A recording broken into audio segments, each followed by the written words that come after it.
Hello, my name's Andrew, and today we're talking about why sea salt is not healthy and 5 alternatives that are much better. So for the first 3 decades of my life, I always felt like I craved salt, especially when I'd been exercising. If I'd been running outside and it was really hot and I was sweating, then I'd crave a salty drink or salty food when I got back. But it just seemed like I would crave salt all the time. I would go to McDonald's and get a salty hamburger with salty fries and it just tasted so good. And then every time I tried to have, like home cooked meals without salt, it was just like I wasn't even interested in having it. And then when I got into my 30s, I started going on a health kick. So I discovered sea salt and how that was healthier. There were fewer toxins, it's less processed, and get some other micronutrients with it. And everything I was hearing from functional medicine practitioners and naturopaths and influencers online was that sea salt was essential. You had to have like a teaspoon every day to meet the RDA. But then last year I did this experiment where I went raw vegan, and it was kind of weird because I felt my need for salt go way down, and I wasn't sure exactly why that was at first, but I just seemed okay having only like a light sprinkling of sea salt. But raw vegan didn't really work out for me long-term nutritionally, so I tried doing a carnivore diet, cooked carnivore, and then I really craved salt. And you'll see a lot of carnivore influencers, basically all they eat is like steak and salt. And if you've ever tried to eat cooked meat without salt, it's basically impossible. Mostly because plain cooked meat is pretty bland and people just can't motivate themselves to eat it without something like salt. But even with salt, I just found that I couldn't digest that much cooked meat. I was just like burping all the time and had acid reflux. So finally I stumbled upon this diet called raw primal, which is basically where you're eating raw meat. So again, where I've been having like a teaspoon a day, I went down to maybe like a half a teaspoon a day because I didn't feel like I needed as much. It was kind of similar to raw vegan in that respect. And then after a couple months, I started doing high meat, which is where you ferment meat for a week or two.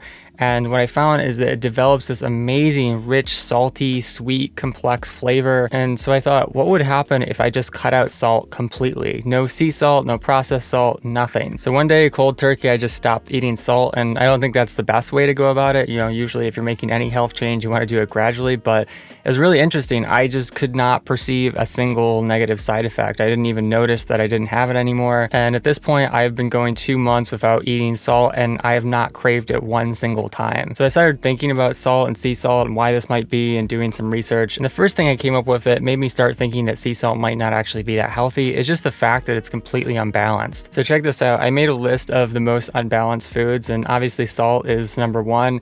It's mostly just sodium chloride. And if you're not counting chloride, the ratio of sodium to the next most abundant element is 3,800 to 1. Magnesium being the next most abundant in sea salt. But then I made ChatGPT make a list of other whole foods that kind of seemed unbalanced like that, and the worst of them was like coconut water, which is 10 to 1 potassium to magnesium.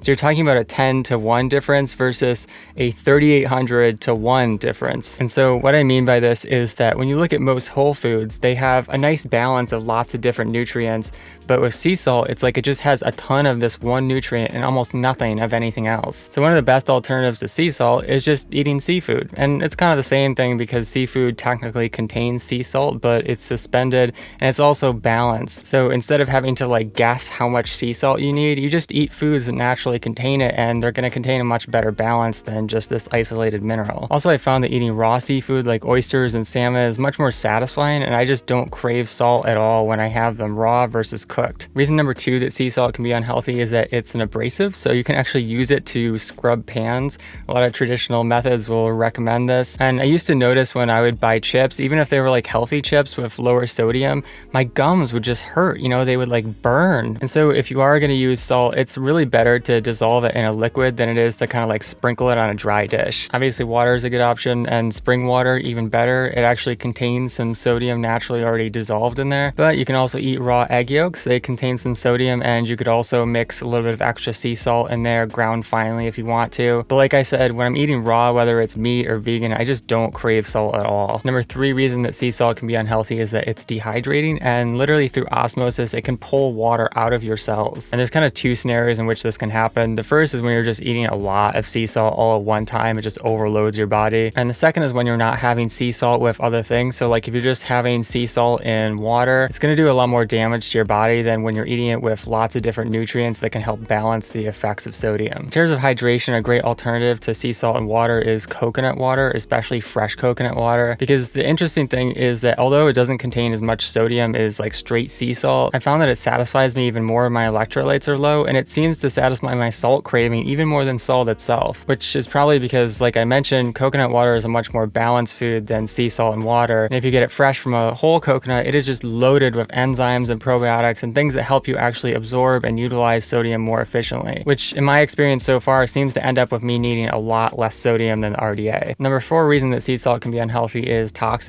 and really anything that comes from the ocean can have issues with microplastics and radiation, heavy metals, etc. Although there are different types of sea salt that are lower in toxins than others, like Celtic sea salt is considered one of the best and cleanest sources. If you want an even lower toxin option, raw milk kefir is a great source of sodium. It's also super hydrating, and like fresh coconut water, it is also just loaded with probiotics and enzymes that support your body. Number 5 reason that sea salt can be unhealthy is processing, and it really depends on which type you're getting, but obviously table salt is incredibly unhealthy. It's super processed, and even a lot of Himalayan pink salt, which is mined, has to be mechanically dried, so that also increases the risk of contaminants and also potentially denaturing the structure of salt. So again, Celtic sea salt is one of the best options because it's just sun-dried. Although my all-time favorite sea salt alternative, as I mentioned earlier, is high meat, because it just has all of the 5 qualities. It's balanced, it's not abrasive, it's hydrating, it's low in toxins, and it's unprocessed. Really the best way I can describe it is that after I fermented my meat for a week or 2 weeks, it just has this rich, natural, nourishing flavor. Whereas with sea salt, I don't know, it's just like no matter how I do it, whether I'm mixing it with water or in my food, it just tastes super harsh and not really appealing. So overall, my opinion is that if you're getting a high quality sea salt like Celtic, it's not the worst thing in the world. I think it's a good emergency food if you're not getting enough sodium from other sources. But for me, I feel even better when I'm not having sea salt. I feel less dehydrated, I don't get headaches, my energy is super high on my raw Primal Diet, especially when I get lots of fermented foods. And culinarily speaking, the flavor of raw and fermented foods is just so much more rich and delicious compared to just straight sea salt. So yeah, that's my take on sea salt versus whole foods, but if you'd like to learn more, you can watch my raw Primal Day in the Life video to see everything I'm eating instead of sea salt. And if you have a question about sea salt or about natural health in general, let me know in the comments. Thanks for watching, catch you next time.